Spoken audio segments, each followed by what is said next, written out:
ಬೇನಾಮಿ ಬಾರು ಬೇನಾಮಿ ಆಸ್ತಿ ಪತ್ರ ಸಚಿವ ಸತೀಶ್ ಬಾಮೈದನಿಗೆ ಇಡಿ ಶಾಕ್.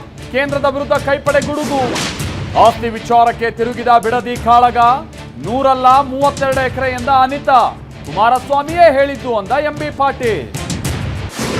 ಏನ್ ಸಿದ್ಧತೆ ಇತ್ತು? ಎಷ್ಟು ಸಭೆ ಮಾಡಿದ್ರಿ? ಅಡ್ಡ ಮತದಾನದ ಬಗ್ಗೆ ಹೈಕಮಾಂಡ್ ಪ್ರಶ್ನೆ. ಸಮಯಾವಕಾಶ ಕೇಳಿದ Ashok Vijayendra.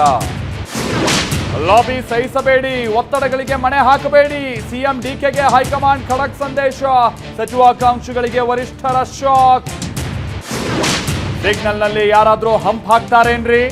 ಜಂಕ್ಷನ್ಗಳಲ್ಲಿ parking, bus stop ತೆರವು ಮಾಡಿ. ಅಧಿಕಾರಿಗಳಿಗೆ ಕೃಷ್ಣ ಬೈರೇಗೌಡ ಸೂಚನೆ.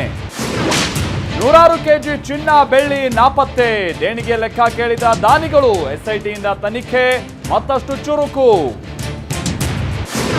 ನೀಟ್ ಮರುಪರೀಕ್ಷೆಗೆ ಇಡೀ ಸರ್ಕಾರ ನಿಂತಿತ್ತು. ಸಚಿವರುಗಳು ತುಂಬಾ ಶ್ರಮ ವಹಿಸಿದ್ರು.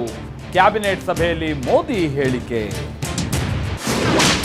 ಕೆರೆಯಂತಾದ ಅಂಡರ್ ಪಾಸ್, ನದಿಯಂತಾದ ರಸ್ತೆ. ಮುಂಗಾರು ಆರ್ಭಟಕ್ಕೆ ನಲುಗಿದ ಮುಂಬೈ. ಅರುಣಾಚಲ ಪ್ರದೇಶದಲ್ಲೂ ಪ್ರವಾಹ.